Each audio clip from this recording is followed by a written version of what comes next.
बोल देवी मैया की जय। नवा अध्याय निशुम्भ व्रत। मैं अर्धनारीश्वर के श्री विग्रह की निरंतर शरण लेता हूँ। उनका वर्णन बंदूक पुष्प और सुवर्ण के समान रक्त पीत मिश्रित है। वह अपनी भुजाओं में सुंदर अक्षमाला, पाश, अंकुश और वरद मुद्रा धारण करता है। अर्धचंद्र उसका आभूषण है तथा वह 3 नेत्रों से सुशोभित है। राजा ने कहा, भगवान, आपने रक्तबीज के बस से संबंध रखने वाला देवी चरित्र का यह अद्भुत महत्व मुझे बतलाया।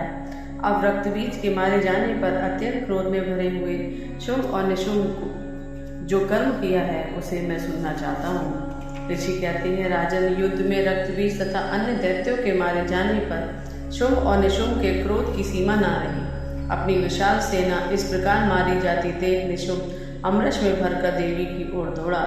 उसके साथ असुरों की प्रधान सेना थी। उसके आगे पीछे तथा पाश भाग में बड़े बड़े असुर थे जो क्रोध से ओट चबाते हुए देवी को मार डालने के लिए आए। महापराक्रमी शुंभ भी अपनी सेना के साथ मातृगणों से युद्ध करके क्रोधवश चंडिका को मारने के लिए आ पहुंचा। तब देवी के साथ शुंभ और निशुंभ को घोर संग्राम छिड़ गया। वे दोनों दैत्य मेघों की भांति बाणों की भयंकर वृष्टि कर रहे थे। उन दोनों के चलाए हुए बाणों को चंडिका ने अपने बाणों के समूह से तुरंत काट डाला और शस्त्र समूह की वर्षा करके उन दोनों दैत्यपतियों के अंगों में भी चोट पहुंचाई। निशुंभ ने तीखी तलवार और चमकती हुई ढाल लेकर देवी के श्रेष्ठ वाहन सिंह के मस्तक से प्रहार किया। अपने वाहन को चोट पहुंचने पर देवी ने छुर्क नामक बाण से निशुंभ की श्रेष्ठ तलवार को तुरंत ही काट डाला और उसकी ढाल को भी काट डाला, जिसमें कि 8 चांद जड़े थे, खंड खंड कर दिया। ढाल और तलवार के कट जाने पर उस असुर ने शक्ति चलाई, किंतु सामने आने पर देवी ने चक्र से उसके भी 2 टुकड़े कर दिए।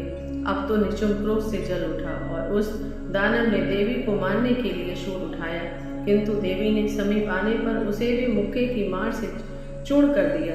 तब उसने गदा घुमाकर चंडी के ऊपर चलाई, परंतु वह भी देवी के त्रिशूल से कटकर भस्म हो गई। तदंतर दैत्यराज निशुंभ को फरसा हाथ में लेकर आते देख देवी ने बाण समूह से घायल कर धरती पर सुला दिया। उस भयंकर पराक्रमी भाई निशुंभ के धराशायी हो जाने पर शुंभ को बड़ा क्रोध हुआ और अंबिका का वध करने के लिए वह आगे बढ़ा। रथ पर बैठे बैठे ही उत्तम आयुधों से सुशोभित अपनी बड़ी बड़ी 8 अनुपम भुजाओं से समूह से आकाश को ढककर वह अद्भुत शोभा पाने लगा। उसे आते देख देवी ने शंख बजाया और धनुष की प्रत्यंचा का भी अत्यंत दुस्सह शब्द किया। साथ ही अपने घंटे के शब्द से जो समस्त दैत्य सैनिकों का तेज नष्ट करने वाला था, संपूर्ण दिशाओं को व्याप्त कर दिया। तदंतर सिंह ने अपनी दहाड़ से, जिसे सुनकर बड़े बड़े गजराजों का महान मधु दूर हो जाता था, आकाश, पृथ्वी और 10 दिशाओं को गुंजा दिया। फिर काली ने आकाश में उछलकर अपने दोनों हाथों से पृथ्वी पर आघात किया। उससे ऐसा भयंकर शब्द हुआ जिससे पहले से के सभी शब्द शांत हो गए। तत्पश्चात शिवदूती ने दैत्यों के लिए अमंगलजनक अट्टहास किया। इन शब्दों को सुनकर समस्त असुर थर्रा उठे, किंतु शुंभ का बड़ा क्रोध हुआ। उस समय देवी ने जब शुंभ को लक्ष्य करके कहा, ओ दुरात्मन, खड़ा रह, खड़ा रह। तभी आकाश में खड़े हुए देवता बोल उठे, जय हो, जय हो। शुंभ ने वहां आकर ज्वालाओं से युक्त अत्यंत भयानक शक्ति चलाई। अग्नि में पर्वत के समान आती हुई उस शक्ति को देवी ने बड़े भारी लूके से हटा दिया। उस समय शुंभ के सिंहनाद से तीनों लोग गूंज उठे। राजन, उसकी प्रतिध्वनि से वज्रपात के समान भयानक शब्द हुआ, जिसने अन्य सब शब्दों को जीत लिया। शुंभ के चलाए हुए बाणों के देवी ने और देवी के चलाए हुए बाणों के शुंभ ने अपने भयंकर बाणों द्वारा सैकड़ों और हजारों टुकड़े कर दिए। तब क्रोध में भरी हुई चंडिका ने शुंभ को शूल से मारा। उसके आघात से मूर्छित होकर पृथ्वी पर गिर पड़ा। इतने में ही निशुंभ को चेतना हुई और वह उसने धनुष हाथ में लेकर बाणों द्वारा देवी, काली तथा सिंह को घायल कर डाला। फिर उस दैत्यराज ने 10,000 भुजाएं बनाकर चक्रों से प्रहार से चंडिका को आच्छादित कर दिया। तब दुर्गम पीड़ा का नाश करने वाली भगवती दुर्गा ने कुपित होकर अपने बाणों से उन चक्रों तथा बाणों को काट गिराया। यह देख निशुंभ दैत्य सेना के साथ चंडिका का वध करने के लिए हाथ में गदा ले बड़े वेग से दौड़ा। उसके आते ही चंडी ने तीखी धार वाली तलवार से उसकी गदा को शीघ्र ही काट डाला। तब उसने शूल हाथ में ले लिया। देवताओं को पीड़ा देने वाले निशुंभ को शूल हाथ में लिए आते देख चंडिका ने वेग से चलाए हुए अपने शूल से उसकी छाती छेड़ डाली। शूल के विदीर्ण हो जाने पर उसकी छाती से एक दूसरा महाबली एवं महापराक्रमी पुरुष खड़ी रह कहता हुआ निकला।